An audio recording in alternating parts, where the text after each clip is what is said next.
নেশায় কি দেখে কি গ্যারান্টি পেয়ে দুনিয়াতে আসরে ভাই। আজ যদি তোমার রুহটা চলে যায়, কাল থেকেই তোমার পরকালের জীবন শুরু।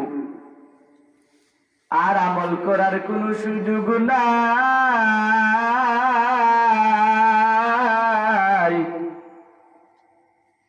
ওরে ভাই,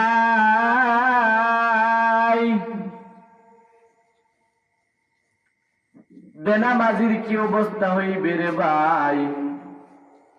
কিয়ামতের ময়দানে আল্লাহ তাআলা নামাজি আর বেনামাজিকে আলাদা করার জন্য বলবেন। যারা নামাজি আর বেনামাজি সবাই তো এক জায়গায়। নামাজিরা তোমরা নামাজের মধ্যে তোমরা সবাই সিজদায় চলে যাও, সিজদা করো। আল্লাহর আদেশ পাওয়া মাত্র যারা নিয়মিত নামাজি, দুনিয়াতে নামাজ পড়ে অভ্যস্ত, তারা সাথে সাথে সিজদায় পড়ে যাবে। আর অনেক মানুষ দেখে যাবে যা সিজদার মধ্যে ওরা সিজদা করতে পারছে না, চেষ্টা করার পরও সিজদা করতে পারতেছে না। ওরা যে রোডের মতো সোজা, সারাক্ষণই চেষ্টা করতেছে সিজদায় যাওয়ার জন্য, কিন্তু সিজদায় যেতে পারবে না। কেন সিজদায় যেতে পারবে না? কেননা দুনিয়াতে তো নামাজ পড়ে নাই। আর যারা নামাজ পড়বে না তারা সিজদা করতে পারবে না। আল্লাহ তাআলা তখন বলবেন, ওয়ামতাজুল ইয়াউম আইয়ুহাল মুজরিমুন। আজকে আলাদা হয়ে যাও মুজরিম যারা গুনাহগার, তোমরা সবাই আলাদা হয়ে যাও।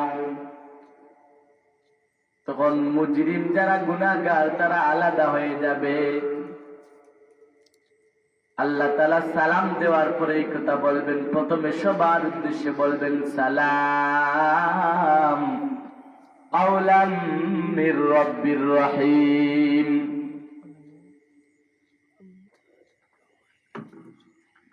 আল্লাহ সালাম বলবেন, বলা হবে রহিমের পক্ষ থেকে তোমাদের প্রতি সালাম। তারপর বলবেন, ওয়ামতাজুল ইয়াউমা আইয়ুহাল মুজরিমুন। মুজরিমরা আলাদা হয়ে যাও, তোমাদের জন্য জাহান্নামের কঠিনতম কঠিন শাস্তি। বলতেছিলাম রে ভাই, আব্দুল্লাহ ইবনে হুযাফা বলেন, আমি হাসতেছি রে বাদশাহ, ফাঁসির মঞ্চে থেকেও হাসতেছি জানো। ওই ফাঁসির মঞ্চে যখন আমার ফাঁসি হয়ে যাবে আর আমি আমার জানটা আল্লাহকে দিয়ে দেব, আর মৃত্যুর পরে পরেই জান্নাতের নাজ নিয়ামত গুলা ভোগ করতে থাকবো। হুর পরীরা আমাকে সবাই আলিঙ্গন করবে, সবাই আমাকে সাহলান সাহলান মারহাবা বলে আমাকে জান্নাতে নিয়ে যাবে। এই কথা যখন চিন্তা করলাম রে রাজা, আনন্দ থামাতে পারি নাই। আনন্দের সীমা থাকলো না, যার কারণে জল্লাদের ফাঁসির কাষ্ঠের মধ্যে থেকেও আমি হাসতেছি।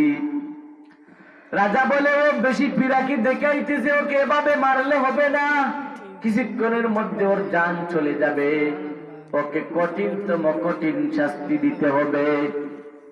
খ্রিস্টান রাজা তখন বলে, ওই আব্দুল্লাহ ইবনে হুযাফার দুই সঙ্গী, আব্দুল্লাহ ইবনে হুযাফা ওর ঈমান বড় শক্ত, ওকে আগে দেওয়া যাবে না শাস্তি, আগে ওই একজন সাথীকে শাস্তি দিব, তারপর তাকে।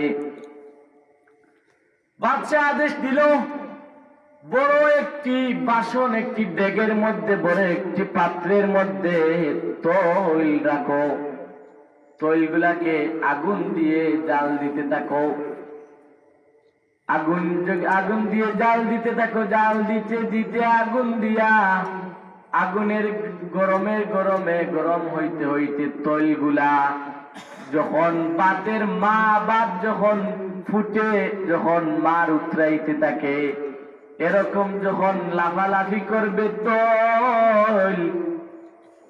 এমন সময় আব্দুল্লাহ ইবনে হুযাফার যখন এরকম হলো, তখন আব্দুল্লাহ ইবনে হুযাফার সফর সঙ্গী একজনকে ওই তৈলের ডেগের মধ্যে ফেলে দেওয়া হয়।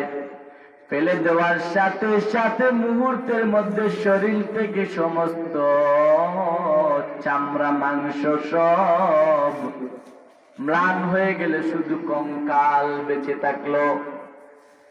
রব দিয়ে এই কঙ্কালটা তুললে দেখা যায় মানুষের কোনো আকৃতি নাই, শুধু হাড্ডি আর হাড্ডি। সাহাবায়ে কেরামরা ইসলামের জন্য কত বড় জিহাদ, কত বড় ত্যাগ করেছেন। আল্লাহর দিনকে দুনিয়াতে প্রতিষ্ঠিত করার জন্য কত মেহনত মুজাহাদা করেছেন। ওই সফর সঙ্গীটা আল্লাহর কাছে তার জান এবং মাল বিক্রয় করে জান্নাতে চলে গেল। আব্দুল্লাহ ইবনে হুযাফার পালা এখন দেখা যায় আব্দুল্লাহ ইবনে হুযাফা কান্না করতেছে। আব্দুল্লাহ ইবনে হুযাফাকে এখন বাদশা প্রশ্ন করলো, বলল, রে আব্দুল্লাহ ইবনে হুযাফা, এখন কি ভয় পাইছো? আগে তো পিরাকি কথা বলছিলা যে তুমি জান্নাত দেখতেছো, জান্নাতের নাজ নিয়ামতের কথা চিন্তা করে তোমার আনন্দ অনুভূত হইছে, এবার কি একটু ভয় পাইছো রে আব্দুল্লাহ ইবনে হুযাফা?